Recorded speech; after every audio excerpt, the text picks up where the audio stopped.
Most speakers think their keynote is about delivering a great speech, but the speakers who know their keynote is actually about them are the ones that are more successful. That's what the best people do. Now, if you want to be booked consistently, your speech needs to do more than just inspire people to do what they do. It needs to position you as the only speaker worth hiring. And in this video, I'm going to show you that what's called the problem solution formula that makes speeches unforgettable and how to structure your own message for maximum impact, because that's what's going to be you out there doing something and allow you to get booked and paid to do so. So the first step of all this is you need to make sure your keynote sells you, not just your message. Now, yes, if you know me, I'm all about the message, right? It's got to be a key piece of it, but also it's got to be your unique message, right? It can't be something that someone can take and run with.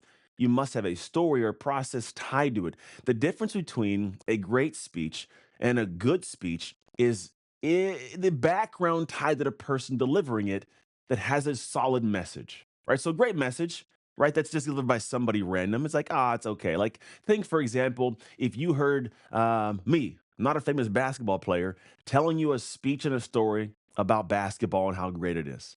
Now, imagine Michael Jordan telling it to you, right? Imagine Kobe Bryant telling it to you. The background of the person is what ties it a great message. The message delivered by the right person, ooh, kills it, right? So event planners, they don't just want to have a person that's just content and just a cool message. They book transformation and credibility. Are you the right person to share this message? Now, what they're looking for when they go out to book a great speaker is someone that can have this very valuable, very clear, very dialed in message that the audience needs. And then when the audience hears that, they have to also go, is this the kind of person to tell this message? Is this the right person to have this story? And if those two match up, you kill it. Years ago, I had this guy, Ethan, a buddy of mine, Ethan Willis, and he's just probably one of the wisest men I've ever met in my life. And we're in this place in Jackson Hole, Wyoming, and I'm going over my concepts of my story and my message, all this stuff. And it used to be something called trust your hustle.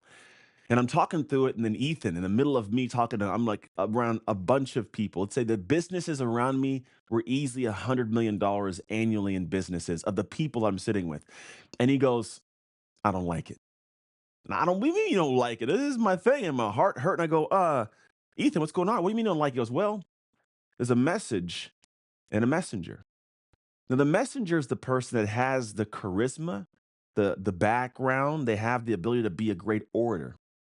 The messenger, so that's a messenger, sorry. The message is the thing that that person speaks about. Now, if the messenger doesn't match the message, there's an incongruence that nobody can get over. So if you're talking about something that doesn't match who you are, you killed the message.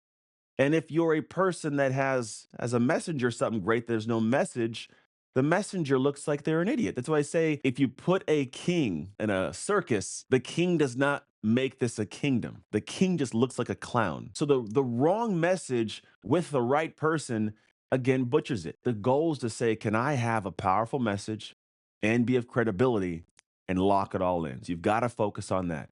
Now, number two is what I call the problem solution formula for a powerful speech. If you have the message and you are the person, here's what your audience needs. Your audience needs to have a problem first before they'll care about your message. I'm dead serious. Like if you have this thing you're talking about, but the audience has no problem there, you're just talking about something they don't care about. Like for me, I don't care whether or not I don't know my neighbor's pool has the right chemicals. So if you start talking to me about how the chemicals of a pool should work, I don't care. That's not my pool. I don't have that problem, right? Mine's good to go. But if you talk about something that benefits me or a problem I have, now I'm listening to you, right? Here's the formula works. The problem is to identify the struggle or the challenge your audience is facing. Now, ideally, the person organizing the event or the event planner has done enough research or knows what they want this event to be about so they can deliver that language to you so you now know the problem that they face. But you got to make sure your keynote is talking to the problem or the struggle the audience actually is facing so that what happens is when you present the next stage, the solution, you have a unique approach to solving that helps them. It should be faster or easier or cheaper or smoother or more fun. Who knows what it is? But it's got to be done that way. Now, the last piece of this is application. But if you have the problem that you can address, if you have a solution to approach it, sounds good step by step. How do they apply it? Application. You must show an audience how they can take action immediately. Right? You got my problem pointed out. Beautiful, right? You have a solution step by step. Great. How do I apply this? How do I do it in real time? Like teach them from this actual stage how to apply this information. And what happens is you will kill it. Like in my keynote, when I break this stuff down, my concept is dark work. I want you to develop a dominator's identity. The pain point, we'll call it the problem I face, is people's lack of pushing through when things get hard. There's no grit, no discipline, no buy in, no initiative. They're not moving, or they're apprehensive to try something new. They don't change very well. So my aspect approaches that problem, what they're missing out on. So my solution is what I call dark work. It's the work you do behind the scenes that develops you to navigate and build the grit and the tenacity and the discipline and the focus. So much so that you have a personality, an identity that goes, I've done too much work in the dark to lose in the light. I will succeed. And when you succeed, all these things become possible. But how do you apply that, Anthony? Awesome. We call it the dark work experience. 3 steps: respect the light, do the dark work, emerge. It's our process. I'm not going to go deep into it right now, but that's the thing. So now they can go, gosh, he has a problem, or he solved our problem. I see the thing. He has a process that's behind it, a way to get there, and I see how to apply this. Let's rock and roll. I am now highly valuable, highly paid to go into a company and talk to their thousands and thousands of people in one fell swoop, right? Third thing of this, we'll call it the third step, is you must know how to structure your message for maximum impact. See, your opening matters more than you think. All the things that's set aside is great, but if I lose that group in the very beginning, I don't care what I have to share with them, it doesn't get into their head and their heart. So you got to focus on how you open. You got to make sure you anchor things, opening loops, having good hooks, grabbing attention. These things matter. And you've got to make sure you're paying attention to this, because when you do open well and things lock in place, you're going to have such a great response from the audience. You get standing ovations. You get all these things because your job is to have them hanging on your every single word when you get to the end. But if you lose them somewhere before that, that doesn't happen at the end. And if you lose them in the very beginning, you're screwed. Like it's hard to get it back. Now you can find ways to do it midway once you get some skill sets and you got action and time under the, kind of time under the pressure of being on the stage.